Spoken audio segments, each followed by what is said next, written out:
حضور کے زمانے میں تراویح انفرادی طور پر ادا کی جاتی تھی، حضرت عمر کے دور میں باقاعدہ جماعت کی صورت میں اختیار کر گئی. خود حضرت عمر جب مسجد تشریف لائے اور نمازیوں کو جماعت سے ادا کرتے ہوئے دیکھا، فرمانے لگے کیا اچھی بدعت ہے.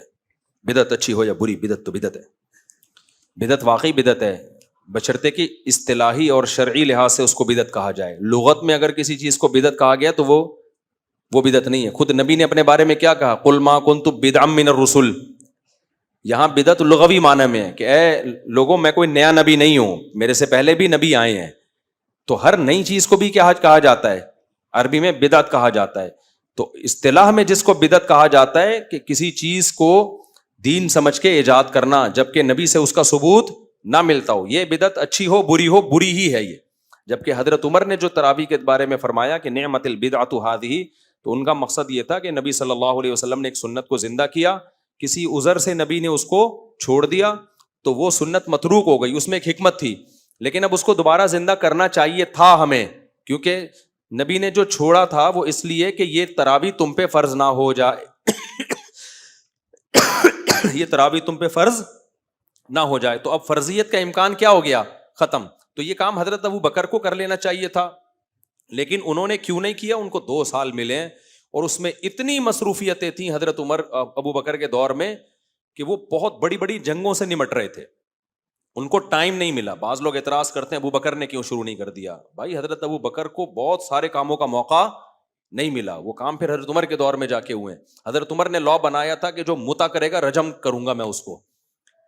حضرت عمر سے پہلے جو متا کرتا تھا نا تو اس کے لیے کچھ صوف وہ تھا کہ بھائی بہت سے لوگوں کو متا کے حرام ہونے کا علم نہیں ہے. ابو بکر کے دور میں بھی بہت سے لوگوں کو علم نہیں تھا کہ متا حرام ہے اسلام میں. تو حضرت عمر نے ابو بکر نے لا نہیں بنایا کیونکہ ٹائم نہیں ملا، ساری چیزیں ایک دم سے تھوڑی ہو جاتی. حضرت عمر کا زمانہ 10 سال سے زیادہ تھا، ان کو ٹائم ملا، اسٹیبل ہو گئی حکومت، مضبوط ہو گئی. پھر انہوں نے لا بنایا کہ جو متا کرے گا اس کی سزا میں اور زانی کی سزا میں کوئی فرق بولو نہیں ہے. انہوں نے یہ لا بھی بنایا کہ جو 3 طلاقیں دے گا 3 سمجھی جائیں گی، کیونکہ اس سے پہلے کنفیوژن تھی، کیونکہ زمانے جاہلیت میں 3 کو 1 سمجھا جاتا تھا. تو ہو سکتا ہے بہت سے لوگوں کو علم ہی نہ ہو کہ 3 ہوتی ہیں. حضرت عمر نے قانون بنایا اب جو 3 دے گا اس کو کیا سمجھا جائے گا؟ 3. اور کسی نے بھی حضرت عمر کے اس قانون پہ اعتراض نہیں کیا. تو یہ اجماع صحابہ ہو گیا. جب اجماع ہو گیا تو اب اس کی میں تبدیلی جائز نہیں ہے. تو تراویح کا بھی ایسا ہی ہے. تو ابو بکر رضی اللہ تعالیٰ عنہ کے دور میں ان کو موقع نہیں ملا، لوگ پڑھتے تھے اخپل طریقے سے پڑھتے تھے.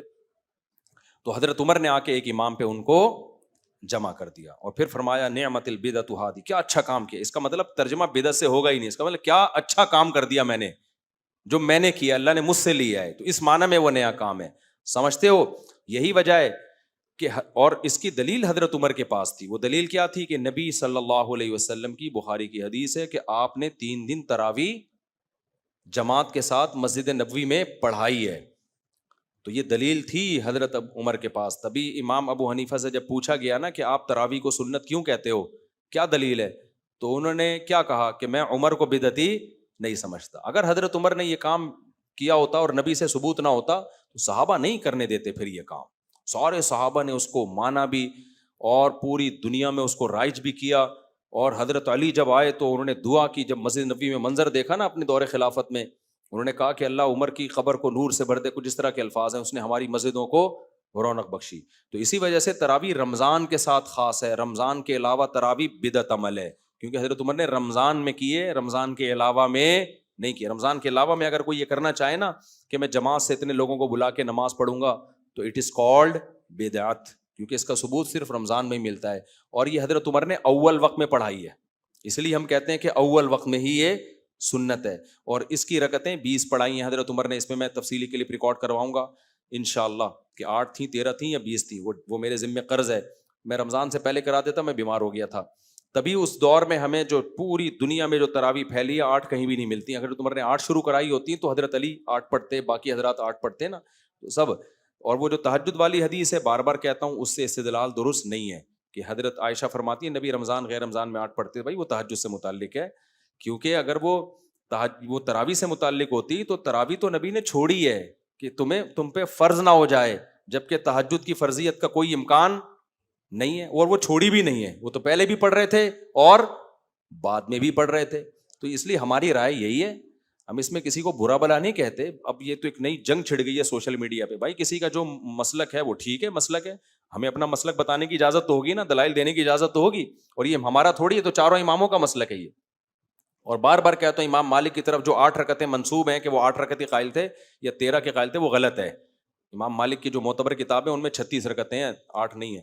بعض لوگ یہ بھی کہتے ہیں کہ جب امام مالک 36 کے قائل ہیں تو چاروں اماموں کا اجماع کیسے ہو گیا؟ بھائی چاروں اماموں کا اجماع ایسے ہو گیا کہ کم سے کم 20 رکعتوں پہ تو اجماع ہو گیا نا, 20 سے کم کا کوئی قائل نہیں ہے. پھر وہی باتیں بار بار ریپیٹ ہوتی رہتی ہیں. امام ترمذی نے لکھا ہے جتنی چاہو پڑھ لو. امام ترمذی نے 8 کا تذکرہ نہیں کیا ہے کہیں بھی. امام ترمذی نے 20 کا 40 کا تذکرہ کیا ہے, اس میں کہا ہے کہ جتنی چاہو پڑھ لو. 8 کا تو کوئی قول امام ترمذی نے سرے سے نقل کیا ہی نہیں ہے. تو اس سے صاف پتہ چلتا ہے کہ امام ترمذی کے دور تک بھی 8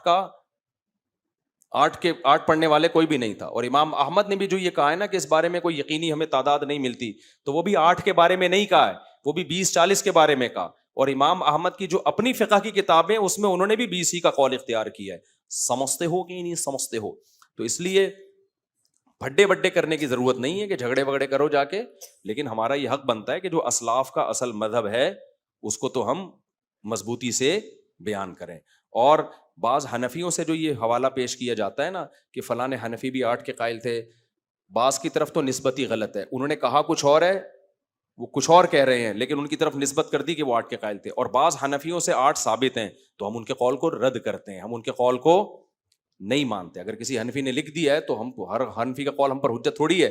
ہم تو اسلاف کو دیکھیں گے, چاروں اماموں کو دیکھیں گے, احادیث کو دیکھیں گے, اس کو دیکھ کے ہم فیصلہ, اور تواتر عملی کو دیکھیں گے سب سے پہلی بات. اور آخری بات, علامہ انور شاہ کشمیری کے بارے میں یہ بہت کہا جاتا ہے کہ وہ 8 رکعت کے قائل تھے. ایسا بالکل بھی نہیں ہے.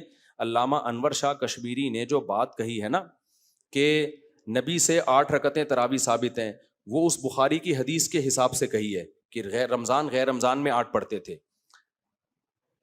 لیکن امام انور شاہ کشمیری کی اپنی رائے 20 رکعت تراویح ہے. اب آپ کہو گے ایک طرف وہ مان رہے ہیں کہ نبی سے 8 ثابت ہیں اور اپنی رائے کہہ رہے ہیں 20, تو وہ کیا ہے وہ میں آپ کو بتاتا ہوں. دیکھو میں بار بار بس یہ جلدی سے بات سمیٹ کے ختم کرتا ہوں. دیکھو ہم جب یہ کہتے ہیں, میں بار بار یہ بات مسئلہ بیان کرتا ہوں, شاید لوگ سمجھ نہیں پا رہے کہ نبی صلی اللہ علیہ وسلم نے عورتوں کو صفا مروہ پہ چلنے کا حکم دیا ہے کہیں حدیث سے ثابت ہے؟ بولو نا, نہیں ثابت ہے. حدیث سے تو یہ ثابت ہے کہ جیسے میں نے حج کیا ایسے ہی حج کرو. تو اس حدیث کے ظاہر سے کیا پتہ چلتا ہے کہ نبی عورتوں کو دوڑنے کا حکم دے رہے ہیں. حدیث کے ظاہر سے کیا پتہ چلتا ہے کہ نبی حکم دے رہے ہیں, عورتیں کیا کریں گی؟ دوڑیں گی. لیکن ہم جب اجماع دیکھتے ہیں, تواتر عملی دیکھتے ہیں, تو دوڑیں گی نہیں بلکہ چلیں گی. اب کوئی مجھ سے پوچھے, فرض کرو میں انور شاہ کشمیری ہوں, فرض کرو مجھ سے کوئی پوچھے کہ کیا نبی سے ثابت ہے کہ آپ نے عورتوں کو چلنے کا حکم دیا ہے, تو میں کہوں گا نہیں, نبی سے یہ ثابت نہیں ہے. نبی سے یہ ثابت نہیں, بلکہ نبی سے جو بات ثابت ہے وہ تو یہی ثابت ہے کہ جیسے میں نے حج کیا ایسے ہی حج کرو. تو اس کے ظاہر سے یہ پتہ چلتا ہے کہ میں دوڑا ہوں تو تم بھی دوڑو. اب اس کا کوئی فوراً یہ مطلب نکال لے کہ مفتی طارق مسعود صاحب عورتوں کے دوڑنے کے قائل ہیں, چلنے کے قائل نہیں ہیں. نہ, یہ میری آدھی بات ہے. پوری بات یہ ہے کہ بھائی نبی سے اگرچہ ثابت نہیں ہے, لیکن ہر مسئلہ حدیث میں صراحتاً نہیں ہوتا. کچھ مسئلے اجماع امت سے ثابت ہوتے ہیں, کچھ خلفائے راشدین سے ثابت ہوتے ہیں. تو ہم یہ کہیں گے اسلاف کے عمل سے پتہ چلتا ہے کہ چلیں گی دوڑیں گی نہیں. اس سے پتہ چلتا ہے کہ نبی کے دور میں بھی چلتی تھیں دوڑتی تھی نہیں. تو نبی سے صراحتاً ثابت نہیں ہے, دلالتاً ثابت ہے. تو یہاں بھی علامہ انور شاہ کشمیری نے جو یہ فرمایا نا کہ نبی سے تو 8 ہی ثابت ہیں, آگے جا کے انہوں نے یہ لکھا ہے کہ میں یہ نہیں کہتا کہ 20 رکعت سنت نہیں ہے. وہ کہتے ہیں حضرت عمر سے کتنی ثابت ہیں؟ 20 ثابت ہیں. لہذا انور شاہ کشمیری کی رائے میں بھی 20 سنت ہیں. تو ان کا مقصد تو یہ کہ مرفوع حدیث ہمیں اس بارے میں نہیں ملتی, لیکن سنت انور شاہ کشمیری کی نظر میں بھی کتنی ہے؟ 20. وہ اور فالو وہ حوالہ کس کا دے رہے ہیں؟ حضرت عمر کا حوالہ دے رہے ہیں. سمجھتے ہو کہ نہیں سمجھتے؟ تبھی انور شاہ کشمیری رحمۃ اللہ علیہ کی جتنی آل اولاد ہے ہمارے جامع الرشید میں تو ان کے نواسے پڑھاتے ہیں, ٹیچر ہیں. میرے اساتذہ میں انور شاہ کشمیری رحمۃ اللہ علیہ کے نواسے داخل ہیں. تو انور شاہ کشمیری رحمۃ اللہ علیہ کے بیٹے پوتے آگے ان کی ساری نسل جو ان کے بارے میں بتاتی ہے وہ یہی کہ وہ کتنی پڑھتے تھے بھائی, وہ تو 20 رکعت پڑھتے تھے, وہ 20 رکعت کے قائل تھے. تو ہمارے ہاں جو اہل حدیث حضرات ہیں انہوں نے انور شاہ کشمیری رحمۃ اللہ علیہ کے قول کو سمجھنے میں ان سے غلطی ہوئی ہے. سمجھتے ہو کہ نہیں سمجھتے؟ وہ اس طرح آدھی بات پیش کی جاتی ہے. پوری بات یہی ہے کہ وہ اصل میں یہ بتانا چاہ رہے ہیں کہ نبی سے ثابت نہیں ہے اس بارے میں کتنی رکعتیں، لیکن چونکہ عمر سے ثابت ہیں تو لہذا سنت کتنی ہے، وہ 20 رکعتیں ہیں، کیونکہ حضرت عمر بدعتی نہیں ہو سکتے، سمجھتے ہو؟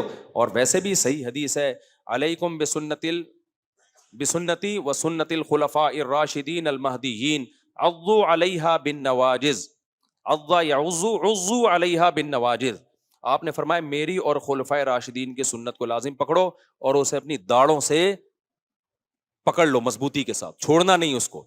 تو خلفائے راشدین نے کوئی کام کیا ہو اور اس پہ کسی نے انکار نہ کیا ہو تو وہ عمل بھی ہمارے لیے اس حدیث کی روشنی میں کیا ہے بھائی، سنت عمل ہے۔ تو ہم کہتے ہیں خلفائے راشدین میں کے دور میں نہیں ہوتا تھا کہیں بھی ایسا جیسے۔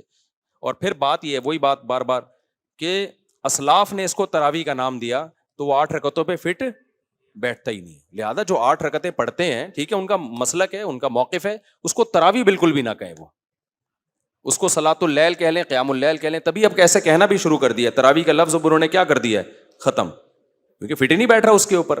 تو ہم تو بھائی صلاۃ اللیل کے قائل ہیں رمضان میں بھی اور غیر رمضان میں، تراویح کے قائل ہیں صرف کس میں، رمضان میں۔ اور تراویح محدثین نے یہ لفظ استعمال کیا، فقہا نے یہ لفظ استعمال کیا، تابعین نے یہ لفظ استعمال، تابعین کا تو مجھے نہیں پتا، ابھی میں تحقیق کروں گا، لیکن تبع تابعین کے قریب قریب تو ہمیں یہ لفظ ملتا ہے، لیکن بڑے بڑے محدثین اسلاف اور فقہا نے یہ لفظ تراویح کا استعمال کیا۔ امام بخاری نے تراویح کا باب باندھا۔ اچھا یہ بھی پھر بات سے بات نکلتی ہے، لوگ کہتے ہیں امام بخاری نے تراویح کا باب باندھ کے لائے تو 8 رکعت والی ہے نا، تو اس سے پتہ چلتا ہے امام بخاری بھی 8 کے قائل تھے۔ غلط۔ امام بخاری جس نے صحیح بخاری پڑھی ہے نا، اس کو پتہ ہے امام بخاری جب باب باندھتے ہیں تو بہت دفعہ اس باب کی مناسبت سے حدیثیں نہیں لے کر آتے۔ اتنی معمولی سی مناسبت ہونا کہ دونوں چونکہ رات کی نمازیں ہیں، تہجد بھی تراویح بھی، تو امام بخاری کی نظر میں اتنی مناسبت کافی ہے۔ ورنہ امام بخاری کے ابواب کی وجہ سے کبھی یہ نہیں کہا جاتا کہ چونکہ یہ باب باندھا ہے لہذا حدیث بھی اس پہ فٹ بیٹھ رہی ہے۔ اس کی ایک مثال، میں تو بخاری پڑھائی ہے میں نے جامعۃ الرشید میں، مجھے پتا ہے یہ تو، اور پڑھی بھی ہم نے، اور جس نے بھی بخاری پڑھی پڑھائی ہے اس کو پتا ہے کہ امام بخاری کے باب اور ان کی حدیث میں ایسا ہوتا ہے کوئی میچنگ ہوتی نہیں ہے، ہوتی نہیں ہے میچنگ۔ مثال کے طور پر بدر کا باب باندھا ہے، اب باب جب غزوہ بدر کا باندھیں گے تو اس میں آگے حدیثیں کون سی، بدر کی نا، لیکن بدر کی نہیں ہے، نماز روزے کی آ رہی ہیں۔ آدمی حیران ہوتا ہے یار، باب امام بخاری نے بدر کا باندھا ہے اور حدیثیں کس کی آ رہی ہیں؟ آپ نے بھی دورہ کیا ہوا ہے نا، دیوبند سے پڑھ کر آئے ہیں ماشاءاللہ۔ تو ہوتا کیا ہے، اس میں راوی بدری ہوتے ہیں، ٹھیک ہے نا، حدیث کے راویوں میں جو صحابی ہوں گے نا وہ کیا تھے، بدر میں شریک ہوئے تھے۔ اس بیس پہ امام بخاری نے بدر کے باب باندھ کے اس کے تحت حدیثیں لے آئے۔ آگے آتا وکانہ بدرین، یہ صحابی کہاں کے تھے، غزوہ بدر میں شریک ہوئے۔ حالانکہ نماز غیبت سے، حدیث غیبت سے متعلق ہوگی، چغلی سے متعلق ہوگی، نماز سے متعلق ہوگی، زکات سے متعلق ہوگی۔ آدمی کہتا ہے امام بخاری باب باندھ رہے ہیں بدر کا اور حدیثیں لا رہے ہیں نماز کی۔ تو جس نے بخاری پڑھی اس کو پتا ہے کہ بھائی امام بخاری کے ابواب اور آگے حدیثوں میں میچنگ کا ہونا ضروری نہیں ہے۔ بعض دفعہ مناسبت ہوتی نہیں ہے، بہت دور دور سے ہم تلاش کر رہے ہوتے ہیں یار آپس میں میچنگ کیا ہے اس کی۔ تو امام بخاری کی کتاب دوسری کتابوں کی طرح نہیں ہے، دوسری کتابوں میں جب باب باندھا جاتا ہے نا تو ٹو دا پوائنٹ اس باب کے حساب سے حدیث لائی جاتی ہے۔ تو اس لیے امام بخاری کے یہ جو پیش کرنا کہ تراویح کا باب باندھ کے 8 رکعت لے کر آئے ہیں، تو یہ اس کی علامت نہیں ہے کہ امام بخاری 8 رکعت کے قائل تھے، وہ تو بہت دور کی مناسبت، اتنی مناسبت بھی کہ دونوں رات کی نمازیں ہیں، بس اسی بیس پہ بھی۔ اور اگر پھر بھی آپ ہمارے اس دعوے کو نہیں مانتے تو میرا سوال ہے کہ اگر آپ امام بخاری کے اس دعوے کو کہہ رہے ہو کہ تراویح کا باب باندھ کے 8 رکعت لے کر آئے ہیں، تو 2 میرے سوال ہیں آپ سے۔ نمبر 1، تراویح باندھا کیوں؟ امام بخاری اس کو تراویح کیوں کہہ رہے ہیں؟ تراویح تو 8 رکعتوں پہ فٹ بولو نہیں بیٹھتی، 8 رکعت کو تراویحتین کہا جائے گا، تراویح نہیں کہا جائے گا۔ دوسری بات یہ، یہی باب امام بخاری نے 3 طلاق پہ بھی باندھا ہے۔ باب من اجاز الطلاق الثلاث، ان لوگوں کی دلیل جو 3 طلاقوں کو 3 کہتے ہیں، اور نیچے حدیث لے کر آئے ہیں جس میں 3 طلاقوں کو کیا قرار دیا گیا ہے، 3۔ آپ فوراً کہتے ہو کہ بھائی اس حدیث سے یہ کہاں پتہ چلتا ہے کہ ایک مجلس کی ہے، یہ تو مطلق ہے۔ تو اب بھائی امام بخاری نے تو اس سے استدلال کیا ہے کہ 3 کتنی ہوتی ہیں، 3۔ وہاں آپ کہتے ہو کہ بھائی امام بخاری کا یہ استدلال ہمارے لیے حجت بولو نہیں ہے۔ یہ تھوڑی کہ امام بخاری کوئی باب باندھ دے تو ہم نے اس پہ ایمان لیا ہے، ہم اس کو ماننا ہے۔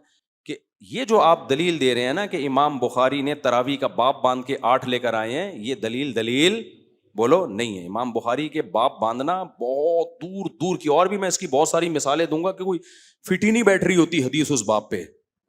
پھر ہم طلبہ کو بتاتے ہیں, طلبہ بھی کہتے ہیں یہ باب یہ ہے, حدیث یہ, تو ہم کہتے ہیں ایکچولی وہ اصل میں یہ تو بس امام بخاری کا اپنا ایک اسٹائل ہے بھائی, انداز ہے, وہ ہمارے لیے قابل احترام ہے, لیکن یہ اس کی دلیل نہیں ہوتی کہ امام بخاری کی نظر میں یہ حدیث اس پہ پوری منطبق بھی ہو رہی ہے.